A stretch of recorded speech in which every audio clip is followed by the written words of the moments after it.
রুটি চুরি করতে যাইয়া এই মহিলা ধরা পড়েছে, এই জন্য তাকে ধরে নিয়ে আসছি। বিচারক এবার ডাক দিয়ে বলতেছেন, বিচারক ডাক দিয়ে বলতেছে, বুড়িমা তুমি কি চুরি করছনি? বুড়িমা ডাক দিয়ে বলতেছে, হ্যাঁ বিচারক আমি চুরি করেছি। বিচারক মহোদয় ডাক দিয়ে বলতেছেন, বুড়িমা তুমি চুরি কেন করছো বলো? বুড়িমা ডাক দিয়ে বলতেছে, বিচারক আমি চুরি করেছি, আমার ঘরের মধ্যে এতিম 3টা নাতি বাচ্চা আছে, আমার ছেলে এবং বৌমা দুজনই মারা গেছে, তাদের 3টা সন্তান আমার কাছে দিয়ে গেছে, তারা এতিম, এই এতিম আমি লালন পালন করি। বুড়িমা ডাক দিয়ে বলতেছে, বিচারক আজকে 7 দিন হলো আমার ঘরের মধ্যে কোনো খাবার নাই, আমি অতিষ্ঠ হইয়া খাবারের অভাবে আমি আজকে এই রুটির দোকানে এতিম বাচ্চাদের মুখের দিকে তাকাইয়া আমি বৃদ্ধাকালে রুটির দোকানে রুটি চুরি করার জন্য আমি আসছি, আমি চোর। আল্লাহর আইন অনুযায়ী আপনি আমার ফয়সালা করে দেন, আমি বুড়ি বৃদ্ধাকালে চুরি করতে আসছি, আমি আসলেই চোর। বিচারক এই কথা শোনার পরে বিচারকের মন আস্তে করে নরম হয়ে গেল, চোখ দিয়ে পানি চলে আসলো। একজন বৃদ্ধা নারী তার এতিম সন্তানদেরকে, এতিম নাতিনদেরকে খাওয়ানোর জন্য আজকে তার ঘরে খাবার নাই, আজকে তার ঘরে খাবার নাই, 7 দিন পর্যন্ত খাবার নাই। এই বুড়িমার ঘরে খাবারও যে নাই, এই তো খাবার পৌঁছানোর কথা ছিল রাষ্ট্রের, রাষ্ট্র তার কাছে খাবার পৌঁছায় নাই, রাষ্ট্র ব্যর্থ হয়েছে, খলিফা ব্যর্থ হয়েছে, খলিফা তার ঘরে খাবার পৌঁছাইতে পারে নাই। বিচারক ডাক দিয়ে বলতেছে, ও লোকেরা আমি আজকে বিচার ফয়সালা দেব না, আগামীকাল সকালবেলা ফজরের নামাজের পরে আমি বিচার ফয়সালা দিব। তবে আগামীকাল যিনি নগর প্রধান আছেন, অর্থাৎ শহরের যিনি প্রধান, তিনি উপস্থিত থাকবেন, এবং শহরের নিরাপত্তা পুলিশ প্রধান যিনি, তিনি উপস্থিত থাকবেন, এবং শহরের যিনি খাদ্য অধিদপ্তরের প্রধান তিনি উপস্থিত থাকবেন, এবং শহরের ধনী ধনী ব্যক্তি যারা আছে তারা উপস্থিত হবে। আমি সবার সামনে কালকে বিচার করব। একবার জোরে বলা যাবে আল্লাহু আকবার। শোনেন, দুনিয়াতে যারা ন্যায় বিচার করে, কিয়ামতের ময়দানে আল্লাহ তাদেরকে হযরত ওমরের পিছনে দাঁড় করাই দিবে, সুবহানাল্লাহ, এবং তাদেরকে আল্লাহ আরশে মুআল্লার নিচে জায়গা করে দিবে, সুবহানাল্লাহ। একসাথে জোরে বলেন সুবহানাল্লাহ। যারা দুনিয়াতে ন্যায় বিচার করে, মেশরের মাঠে আল্লাহ তাদেরকে আরশে মুআল্লার নিচে জায়গা করে দিবে। দুনিয়ার যত মুয়াজ্জিন আছে সবাইকে আল্লাহ হযরত বেলালের পিছনে হাশরের মাঠে দাঁড় করাই দিবে। দুনিয়ার যত কারি আছে কিয়ামতের ময়দানে আল্লাহ রাব্বুল আলামিন হযরত উবাই ইবনে কাব রাদিয়াল্লাহু আনহুর পিছনে দাঁড়া করাই দিবে। দুনিয়াতে যত বীর যোদ্ধা আছে হযরত আলী রাদিয়াল্লাহু আনহুর পিছনে সবাইকে দাঁড়া করাই দিবে। দুনিয়ার যত দানশীল আছে কিয়ামতের ময়দানে হযরত উসমান রাদিয়াল্লাহু আনহুর পিছনে দাঁড়া করাই দিবে। বুঝতে কি কোনো অসুবিধা হচ্ছে? বুঝে যাবেন, খুবই মনোযোগ দিবেন। হাজরাতে বিচারক সেই দিন বলতেছিলেন আগামীকাল সকালবেলা আমি বিচার করব, কিন্তু উপস্থিত থাকা লাগবে নগর প্রধান, পুলিশ প্রধান, খাদ্য অধিদপ্তরের যিনি তিনি প্রধান, আর শহরের ধনী ধনী ব্যক্তি যারা আছে সবাইকে উপস্থিত হতে হবে। সকালবেলা আমি বিচার ফয়সালা করব, আমি সকালে বিচার করব। পরের দিন সকালবেলা সবাই উপস্থিত হলো। বিচারকের ফরমান, আপনারা জানেন জেলার যিনি প্রধান তিনি কিন্তু জেলার জজ, ডিসির উপরে তার মর্যাদা, এসপির উপরে তার মর্যাদা। জেলা জজ যিনি তিনি কিন্তু জেলা প্রধান, জেলার তিনি মেন আর কি। ডিসির উপরে তার মর্যাদা, এসপির উপরেও তার মর্যাদা, জেলা জজ। তো বিচারক তো তিনি প্রধান, তিনি সকালবেলা হুকুম দিলেন সবাইকে আসার জন্য। পরের দিন সবাই আসছে। বিচারক মহিলাকে কাঠগড়ায় দাঁড়া করায় রাখলো, বলল, এই নারী কালকে রুটির দোকানে রুটি চুরি করতে যে ধরা পড়েছে, তিনি অকপটে স্বীকার করেছেন তিনি চোর। কিন্তু আমার বক্তব্য হলো, এই বৃদ্ধাকালে একজন নারী কেন রুটির দোকানে রুটি চুরি করতে আসবে? কারণ কি? তাকে কে চোর বানাইল? কেন এই বৃদ্ধা নারী রুটির দোকানে রুটি চুরি করতে আসবে? তার ঘরে 3টে এতিম বাচ্চা ছিল। 7 দিন তার ঘরের মধ্যে কোনো খাবার নাই। ক্ষুধার্তর কারণে সে বাধ্য হয়েছে রুটির দোকানে রুটি চুরি করার জন্য। এই রাষ্ট্র, এই খেলাফত যদি তার ঘরের মধ্যে খাবার পৌঁছাইতো, তাহলে এই বুড়ি মা চুরি করা লাগতো না। কথা বলেন ঠিক কিনা? যদি এই রাষ্ট্র, এই খেলাফত এই বুড়ির ঘরের মধ্যে খাবার পৌঁছাইতো ঠিক মতো, তাহলে বুড়ির চুরি করা লাগতো না। এই বুড়ির চুরি করা লাগে না। বিচারক বলতেছে তার অর্থ হলো তাকে চোর বানিয়েছে রাষ্ট্র। রাষ্ট্র তাকে চুরি করতে বাধ্য করেছে। রাষ্ট্র তাকে চুরি করতে বাধ্য করেছে। এই রাষ্ট্র তাকে চোর বানিয়েছে। অতএব খলিফাতুল মুসলিমিন হারুন রশিদ হলো প্রধান দায়ী। সে কেন এই বুড়িমার ঘরে খাবার পৌঁছাইল না? যেহেতু এই বুড়িমা তার খেলাফতের অধীনের ভিতরে আছে, অতএব হারুন রশিদ হলো প্রধান দায়ী। আর আমি বিচারক, যেহেতু খলিফার পক্ষ থেকে আমি বিচারক, অতএব আমি হাত পেতে দিলাম আমার হাতের মধ্যে যেন 20টা বেতের বাড়ি মারা হয়। খলিফার হাতের মধ্যে 20টা বেতের বাড়ি মারার কথা। আমি খলিফার প্রতিনিধি, আমার হাতের মধ্যে আগে 20টা বেতের বাড়ি মারো, এরপরে বাকি 20টা বেতের বাড়ি ওই যে যিনি নগর প্রধান আছেন, খলিফার পক্ষ থেকে যিনি নগরের প্রধান, তার দায়িত্ব ছিল কে খায় কে খায় না, তার প্রত্যেকটা অভুক্ত দরিদ্রর ঘরে খাবার পৌঁছানো। যেহেতু সে তার দায়িত্ব অবহেলা করেছে, অতএব তার হাতের মধ্যে 20টা বেতের বাড়ি মারা হোক। যিনি পুলিশ প্রধান, তার দায়িত্ব ছিল নিরাপত্তা দেওয়া। যেহেতু খলিফার পক্ষ থেকে সে নিরাপত্তা ঠিক মতো আদায় করে নাই, তার কাজ সে ঠিক মতো আদায় করতে পারে নাই, তার হাতের মধ্যে 20টা বেতের বাড়ি মারা হোক। খাদ্য অধিদপ্তরের যিনি ছিলেন, তার দায়িত্ব ছিল রাষ্ট্রের পক্ষ থেকে, খলিফার পক্ষ থেকে এই বুড়িমার ঘরের মধ্যে খাবার পৌঁছাই দেওয়া। যেহেতু খাদ্য অধিদপ্তরের প্রধান, তিনিও ঠিক মতো তার দায়িত্ব পালন করতে পারে নাই, অতএব খাদ্য অধিদপ্তরের যিনি প্রধান আছে, তার হাতের মধ্যে 20টা বেতের বাড়ি মারা হোক। একবার জোরে বলা যাবে কি আল্লাহু আকবার? কি বুঝলেন? বিচার। আর আমাদের দেশের বিচার সালিশ হয় চোখ টিভি দিয়ে। কি কথা কন না কা? ফোন দিয়ে আগে কয় চাচা ওই কাকির কাছে রেখে আসছি, আপনি কিন্তু আমার দিকে একটু ধাক্কাই দিয়েন। কিন্তু বিচার হয় আমাদের দেশে চোখ টিভি দিয়ে বিচারে। কাকা আগে কয়ে আসে, কাকা আপনি কিন্তু আমার বিচারে থাকেন, আমার কিন্তু দেখেন, আমারটাই দেখেন। তো সবাই যার যার দল বাড়ি করে সবাই বিচারে চলে যায়। সবাই যার যার দলের পক্ষে সেই কথা কয়। কি কথা কন না কে? ন্যায় অন্যায় বুঝে না। যার যার দল, যার যার আত্মীয়, যার যার সন্তান, যার যার সব নিজের আপনজনের পক্ষ নিয়ে ঠেলাঠেলি ধাক্কাধাক্কি করে। এটা হয় বিচার। এগুলি বিচার না। কোরআন বলতেছে ইন্নাল্লাহ, আমি রব তোমাদেরকে হুকুম দিয়েছি, ইয়ামুরু বিল আদলি, দুনিয়াতে ন্যায় বিচার করবা, ন্যায় বিচার করবা। আমি আল্লাহ ন্যায় বিচারকারীকে পছন্দ করি। আমি রব নিজে ন্যায় বিচারক, আমি ন্যায় বিচারককে পছন্দ করি। দুনিয়াতে যারা ন্যায় বিচার করবে তাদের হাসর হবে ওমরের সাথে। দুনিয়াতে যারা অন্যায় বিচার করবে তাদের হাসর হবে ফেরাউন আর হামানের সাথে, নমরুদের সাথে। দুনিয়াতে যারা ন্যায় বিচার করবে তার হাসর হবে হযরত ওমরের সাথে। একসাথে বলা যাবে না মারহাবা? আমাদের দেশে উল্টা হয়ে গেছে গা। খুবই মনোযোগ দিয়ে বুঝতে কি কোনো অসুবিধা হচ্ছে আপনাদের?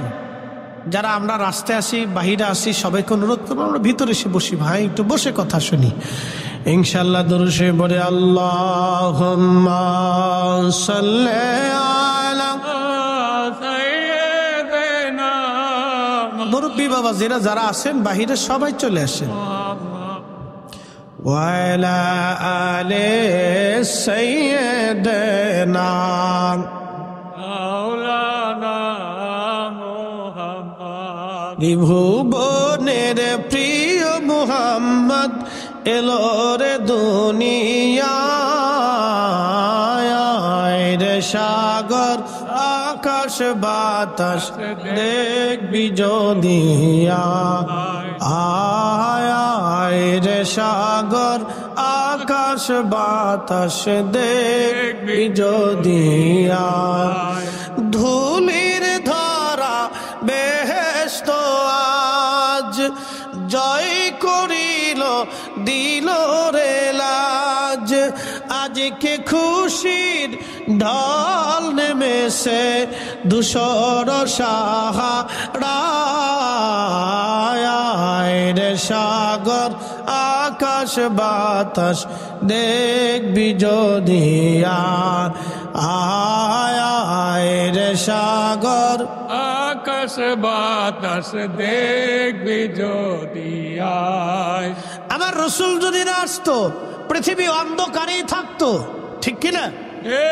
এই মানবতা, এই যে মুক্তি, সুন্দর দিশা, সুন্দর রাস্তা, পৃথিবীর কোনো মানুষ কোনোদিন পেত না।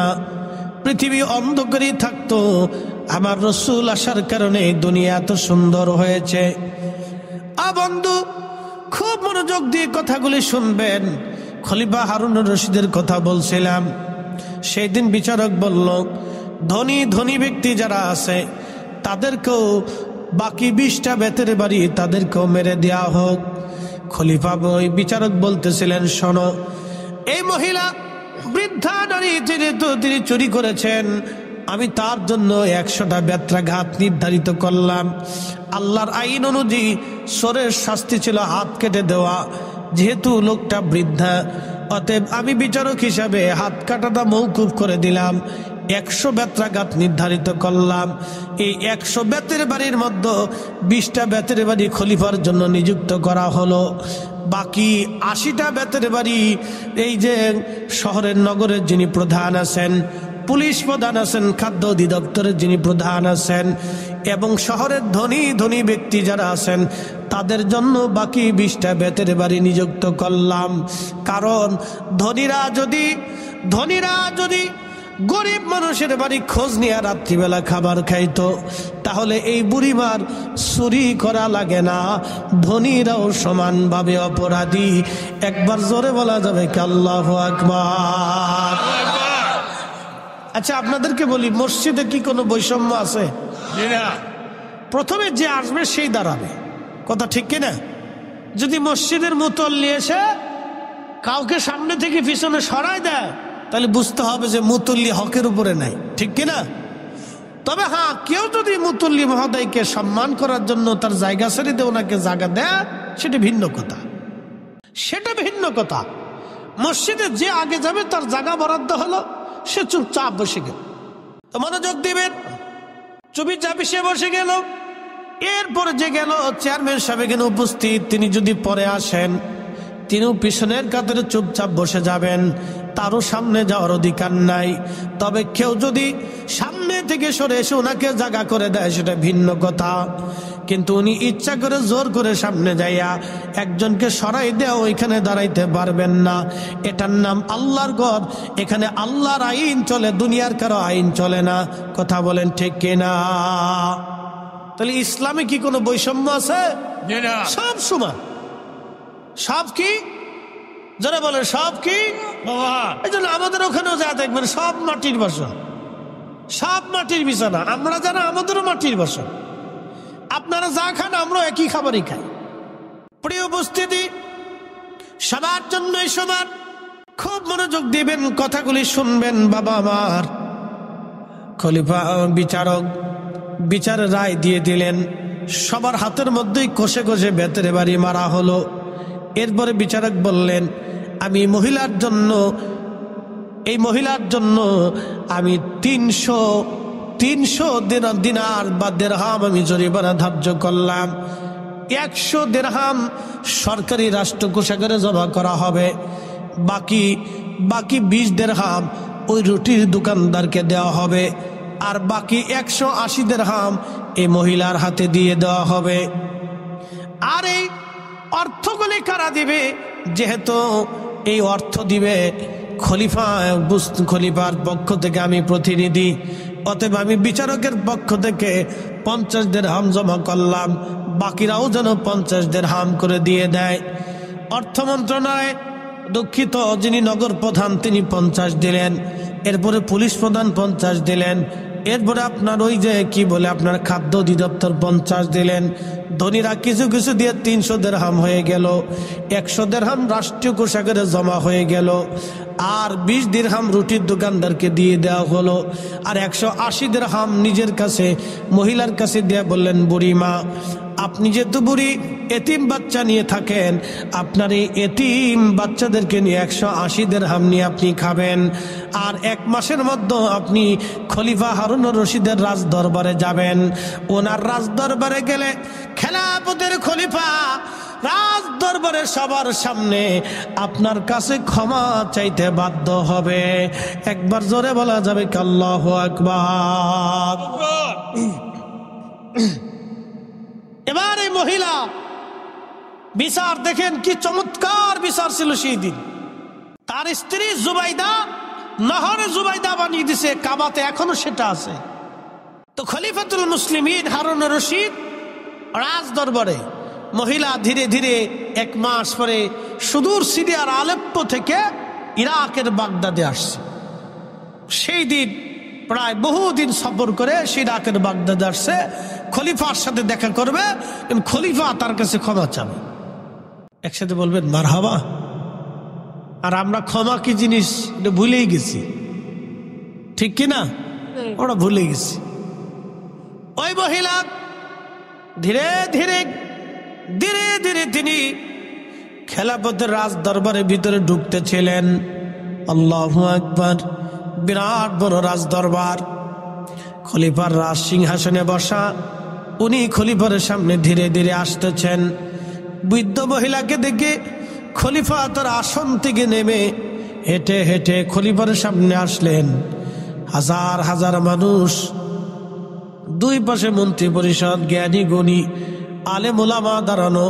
খলিফা রাজকোষ থেকে সিংহাসন থেকে নেমে হেঁটে হেঁটে মহিলার কাছে আসলো। মহিলার কাছে আসার পরে মহিলা খলিফার দিকে তাকে আশ্চর্য হলো।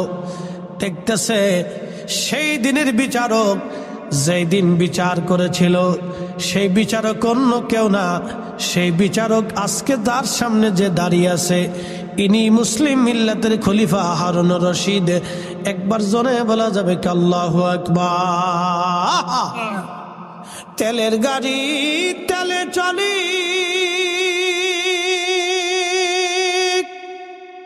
হাওয়ার গাড়ি হাওয়ায় উড়ে, বিনা তেলে চালায় গাড়ি নবী সুলাইমান। আমরা সেই মুসলমান। মহিলা আশ্চর্য হয়ে গেল। খলিফা সেই দিনের বিচারক আপনি? আজকের খলিফা বলে হ্যাঁ বুড়িমা, আমি সেই দিনের বিচারক, আমি খলিফাতুল মুসলিমিন হারুন রশিদ। মারে তুমি 7টা দিন নাতি নিয়ে ক্ষুধার্ত ছিলে রে মা। আমি সেই দিন বিচার ফয়সালা করেছিলাম, আমি খলিফাতুল মুসলিমিন হিসেবে বিচার করেছিলাম, কিন্তু আজ তোমাকে এখানে কেন ডেকে আনলাম? রাজ দরবারে প্রকাশ্য মানুষের সামনে আমি তোমার কাছে ক্ষমা চাবো এই জন্য। বুড়িমারে আমি এই মিল্লাতের খলিফা, আমি মুসলিম মিল্লাতের খলিফা, পৃথিবীর বিরাট সাম্রাজ্যের মালিক আমি বুড়িমা। কিন্তু কিয়ামতের ময়দানে আল্লাহর আদালত বসবে, আল্লাহর আদালতে আমি সেই দিন আসামি হয়ে যাব। যদিও আমি বিরাট মিল্লাতের খলিফা, বিরাট সাম্রাজ্যের খলিফা, কিন্তু আমার মহান মালিক আল্লাহর আদালতে আমি কিছুই না, আমি সেই দিন আসামি হয়ে যাব। তুমি বুড়িমা কিয়ামতের ময়দানে যদি আল্লাহর আদালতে বিচার ডাক দাও যে আল্লাহ আমি 7 দিন ক্ষুধার্ত ছিলাম, আমার এতিম নাতি সন্তানরা ক্ষুধার্ত ছিল, আল্লাহ রাষ্ট্রের খলিফা হারুন রশিদ এত বড় খলিফা হওয়া সত্ত্বেও সে আমার ক্ষুধার দিকে তাকায় নাই, আমার দরিদ্রতার দিকে তাকায় নাই, আমার এতিম নাতি সন্তানরা ক্ষুধার্ত ছিল, আমার খলিফা আমার ঘরে খাবার পৌঁছায় নাই। আল্লাহ, আজকে হাসরের ময়দানে খলিফার বিরুদ্ধে তো দুনিয়াতে কোনো আদালতে বিচার দিতে পারি নাই, আমি গরিব ছিলাম। আল্লাহ, আজকে তোমার আদালতে আমি বিচার চাইলাম। বুড়িমারে, হাসরের ময়দানে তুমি যদি একবার বিচার আশা করো, বিচার দাবি করো রে বুড়িমা, আল্লাহর আদালতে আমি আসামি হয়ে যাব। বুড়িমারে, আমি হারুন রশিদের জিন্দেগি ধ্বংস হয়ে যাবে সেই দিন। ও বুড়িমা, আমি তোমার রাজ দরবারে ডাকছি, সবার সামনে ক্ষমা চাইতেছি। বুড়িমা, কিয়ামতের ময়দানে আল্লাহর আদালতে তুমি আমার নামে বিচার কর চাইবা না? বলো সবার সামনে, তুমি আমারে মাফ করছনি, আমারে ক্ষমা করছনি রে বুড়িমা? আর বলে দাও সবার সামনে, কিয়ামতের ময়দানে তুমি আমার বিরুদ্ধে মামলা করবা না, আল্লাহর আদালতে মামলা করবা। এই মুসলিম কোথায় পাবেন আপনি? কোথায় পাবেন এই মুসলিম শাসক আপনি? তেলের গাড়ি তেলে চলে, হাওয়ার গাড়ি হাওয়ায় উড়ে, বিনা তেলে চালায় গাড়ি নবী সুলাইমান। আমরা সেই মুসলমান। আল্লাহ নবী বললেন, সুলতানু জিল্লুল্লাহি ফিল আরদ, খলিফা যারা, সুলতান যারা, রাজা যারা, বাদশা যারা হবে, তারা জমিনে আল্লাহর ছায়া, আল্লাহর ছায়া, আল্লাহর ছায়া। আল্লাহ যেমন জমিনে ছায়া দিয়ে রাখেন, হিন্দুকেও আল্লাহ খাবার দেন, ধনীকেও আল্লাহ খাবার দেন, গরিবকেও আল্লাহ খাবার দেন। কথা বলেন ঠিক কিনা? ধনীকেও আল্লাহ খাবার দেন, গরিবরেও আল্লাহ খাবার দেন, হিন্দুরেও আল্লাহ খাবার দেন, বৌদ্ধরেও আল্লাহ দেন, খ্রিস্টানরাও আল্লাহ দেন, অন্ধরেও আল্লাহ দেন, সোরেরও আল্লাহ দেন, ডাকাতরেও আল্লাহ দেন, সবাইকে আল্লাহ খাবার দেন। আল্লাহ জমিনের সবাইকে যেমন ছায়া দিয়ে রাখেন, আবার সবার বিচার ফয়সালাও আল্লাহ করেন। অপরাধ করলে শাস্তি দিবেন, এবং যারা ভালো কাজ করবে তাদের উত্তম প্রতিদান আল্লাহ নিজেই দিবেন। জমিনে শাসকরা হচ্ছে আল্লাহর ছায়া, শাসক গোষ্ঠীরা ওই রকম জমিনে সবাইকে সমান চোখে দেখবে। সমস্ত প্রজারা তার সমান হবে। সন্তানকে যেমন চোখে দেখে, শাসক গোষ্ঠীরা প্রজাদেরকে অমন ভাবেই দেখতে হবে। যারা নেতৃস্থানীয় থাকবে, তার অধীনস্থ যারা থাকবে, সবাইকে সমান চোখে দেখবে। নিজের সন্তানকে যেমন দেখে, অধীনস্থদেরকে অমন ভাবেই দেখবে। আল্লাহ নবী বললেন, শাসকরা যদি প্রজাদেরকে ওই রকম চোখে দেখে, তাহলে বুঝবা সে অরিজিনাল শাসক। আর সুলতানু জিল্লুল্লাহি ফিল আরদ, সে আল্লাহর দেওয়া আমানত ঠিক মতো আদায় করবে। আর যদি ঠিক মতো সে তার দায়িত্ব পালন না করে, তাহলে আল্লাহর দেওয়া আমানত সে পালন করবে না, আদায় করবে না। একটু দুরূদ শরীফ পড়েন, আল্লাহুম্মা সাল্লি আলা মুহাম্মাদ আলা আলি সাইয়্যিদিনা।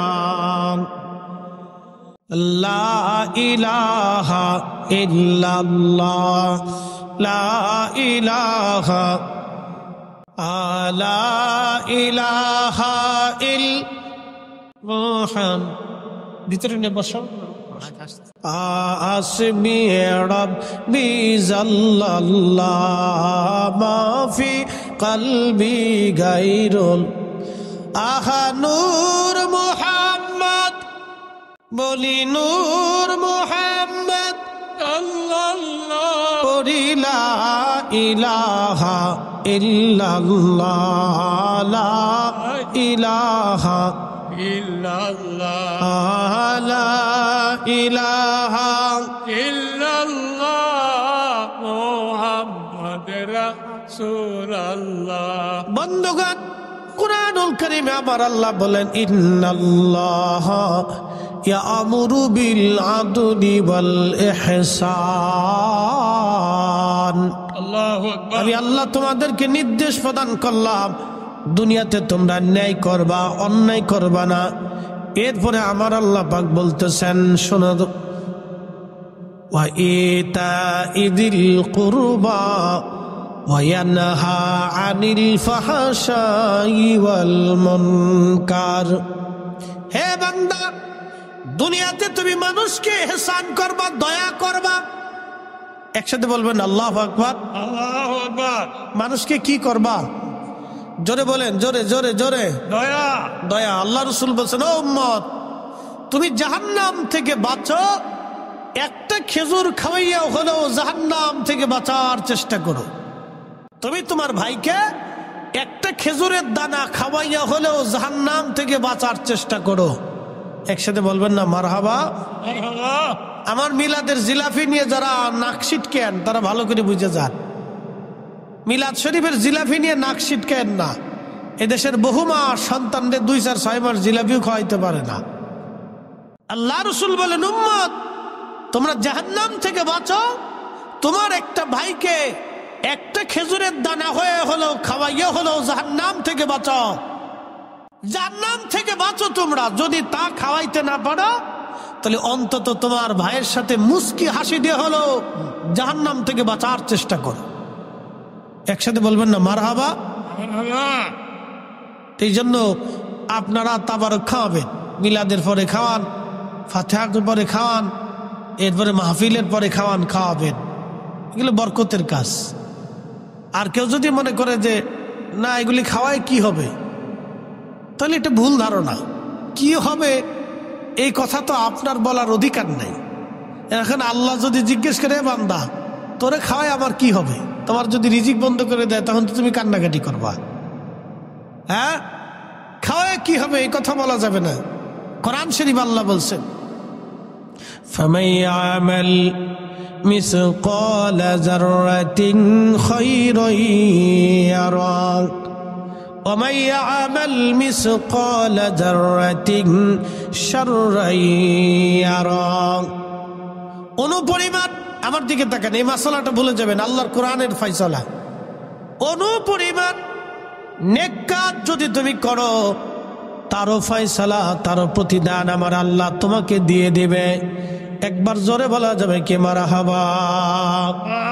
অনুপরিমাণ নেক কাজ যদি তুমি করো, তারও প্রতিদান আল্লাহ তোমাকে দিয়ে দিবে।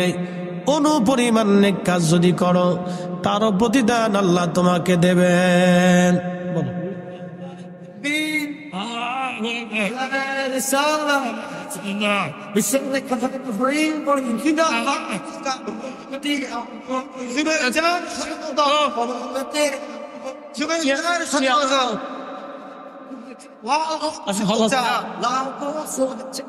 কমিটির পক্ষ থেকে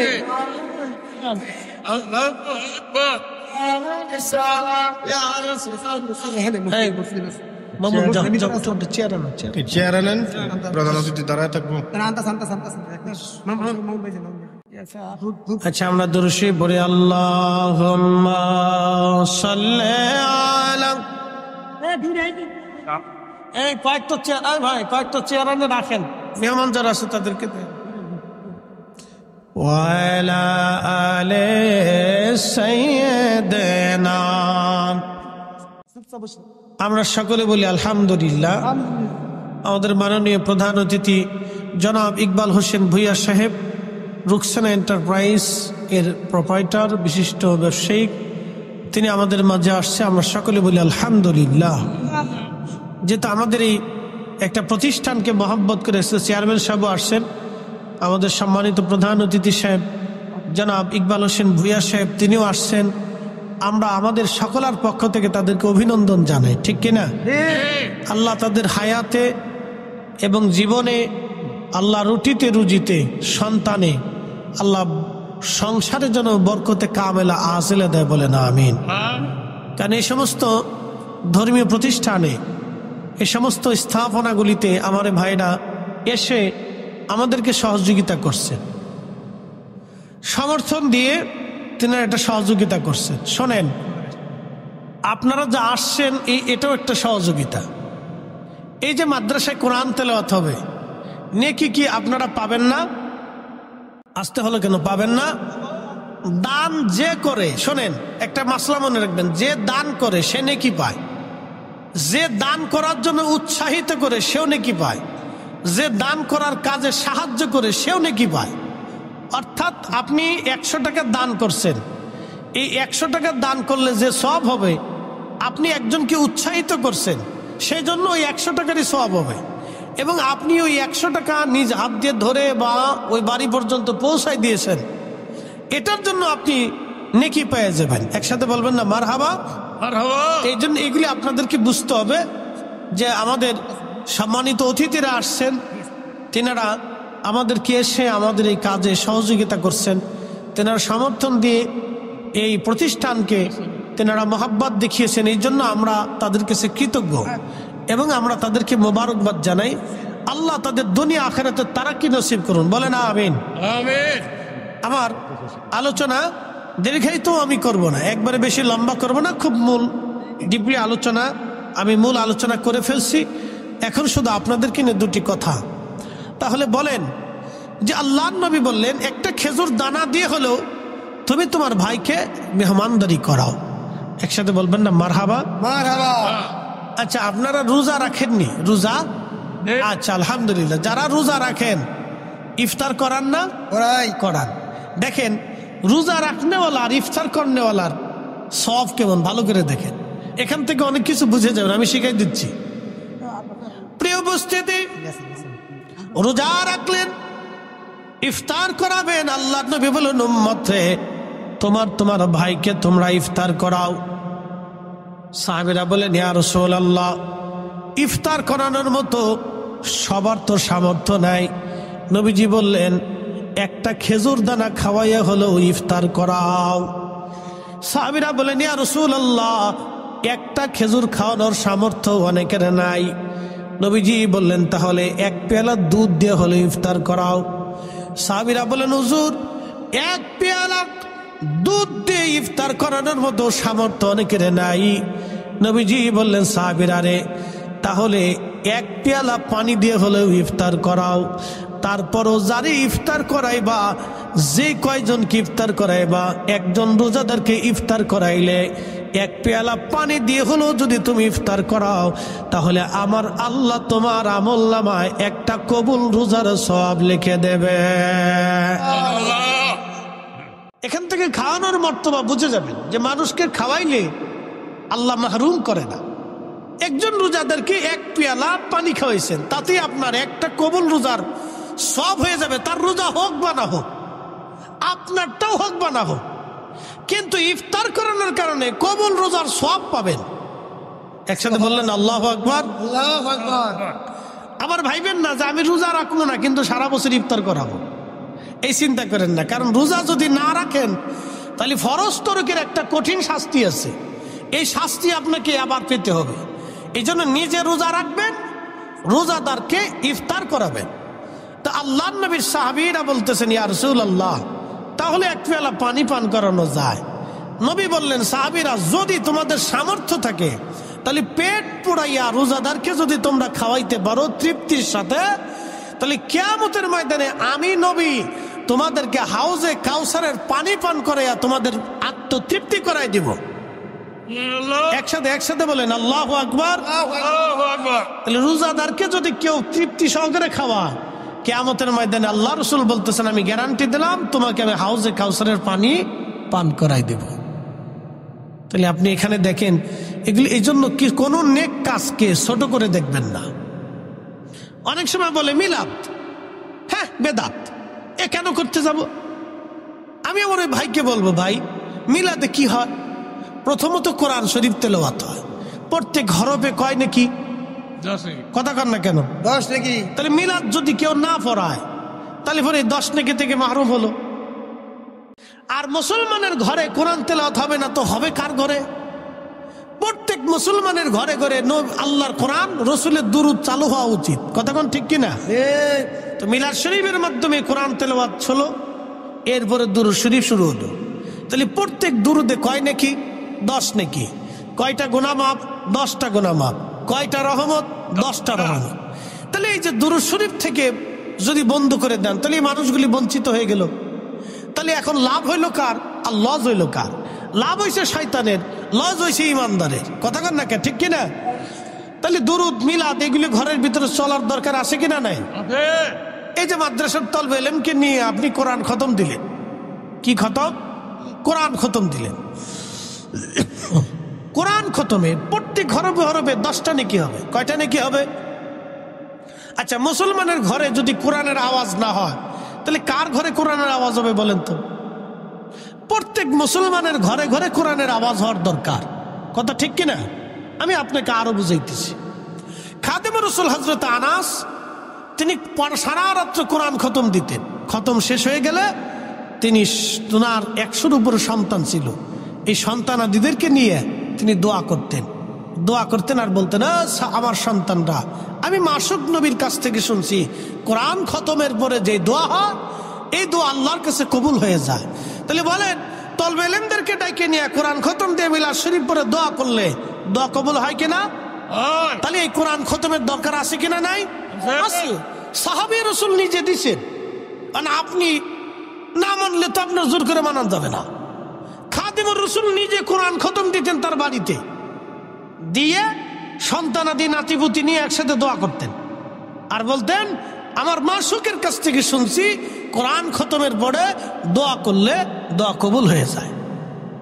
এই জন্য কোনো নেকের কাজকে ছোট করে দেখার সুযোগ নাই। কথা ঠিক কিনা? এই যে ওনারা আসছেন, এটা সহযোগিতা, এটা সহযোগিতা। তো ওনাদেরকে যারা উদ্বুদ্ধ করছেন, ওনারা টাকা দিয়ে যে সওয়াব পাবেন, ওনাদেরকে যারা উদ্বুদ্ধ করছেন তারা একই সওয়াব পাবে। এবং আপনারা যারা আসছেন ওনাদেরকে উদ্বুদ্ধ করতেছেন, তাহলে আপনারাও নাকি পেয়ে যাবেন। একসাথে বলা যাবে না সুবহানাল্লাহ? এই যে নেকের, আল্লাহ কোন বান্দাকে মাহরুম করে না। আমার কথায় যদি একটা লোক দান করে, তাহলে আপনি 100 টাকা দান করলে যে সওয়াব হবে, আমিও 100 টাকার সওয়াব পাবো। শুধু আমি পাবো না, এই কমিটির সবাই পাবে। শুধু কমিটি পাবে না, আপনারা যে মারহাবা বলছেন, এই মারহাবাতে আপনারও 100 টাকার সওয়াব হবে। সুবহানাল্লাহ। কে আসতে হয়ে গেল না সুবহানাল্লাহটা? আল্লাহর কাছে কি অভাব পড়ছে মনে হয় না? যে আল্লাহ কিপটিমি করে দিবে দিবে দিবে না, দিবে দিবে দিবে না, দিবে দিবে দিবে না। না, আল্লাহ দিতে চায়, বান্দা নিতে চায় না। আল্লাহ দিতে চায়, বান্দা নিতে চায় না। আমার শেষ কথা, আমরা সবাই ফিরে যাব কার কাছে? আল্লাহর কাছে। মেহমানরা আসছেন, ওনারা সালাম বিনিময় করবেন। তা আমরা ফিরে যাব কার কাছে? আল্লাহর কাছে। ছিলাম কার কাছে? আল্লাহর কাছে। আমাদের জীবনের হিসাব কি আল্লাহর কাছে দেওয়া লাগবে না? লাগবে, দিতে হবে। আমাদের সম্পদের হিসাব কি দেওয়া লাগবে না? লাগবে। আচ্ছা, একটা আম গাছের থেকে 50 বছর আম কে দেয়? আল্লাহ। জীববিজ্ঞান দেয় নাকি? তা দেয় কে? আল্লাহ। আল্লাহ। আপনার 3 কেজি ধান ছিটাইলে 20-25 মণ ধান ঘরে আসে, দেয় কে? আল্লাহ। আল্লাহ দেয়। আপনাকে বুঝতে হবে, দানের বিনিময়ে কোনো বান্দা মাহরুম হয় না, কোনো বান্দা কি মাহরুম করে না। দান করলে আল্লাহ বালা, অ্যাক্সিডেন্ট, দুর্ঘটনা এগুলি থেকে, আপনি রাস্তা দিয়ে যাবেন, যাওয়ার সময় আপনার অ্যাক্সিডেন্টে আপনার অনেক বড় ক্ষতি হবে, অনেক বড় ক্ষতি হবে। দান করার কারণে আল্লাহ ওই অ্যাক্সিডেন্ট থেকে আপনাকে বাঁচাই দিবে। সুবহানাল্লাহ বলা যাবে না? অ্যাক্সিডেন্ট থেকে আল্লাহ আপনাকে বাঁচাই দিবে। এই জন্য দান কোনো বান্দাকে ছোট করে না, দান বান্দাকে মহৎ করে, সম্মানিত করে। এই জন্য যারা অধিক পরিমাণে দান করে, আল্লাহ তাদের সম্মানকে দুনিয়াতে বাড়ায় দেয়, আখেরাতে তো বাড়াবেই, দুনিয়াতেও আল্লাহ তাদের সম্মানকে বাড়ায় দেয়। এই জন্য আমরা দান থেকে দূরে থাকবো না, দানে আমরা প্রতিযোগিতা করব, দানে আমরা প্রতিযোগিতা করব। মাশাআল্লাহ, নারে তাকবীর, নারে রিসালাত। আমাদের সম্মানিত সভাপতি মহোদয় আসতেছে, সবাই বলি না মারহাবা।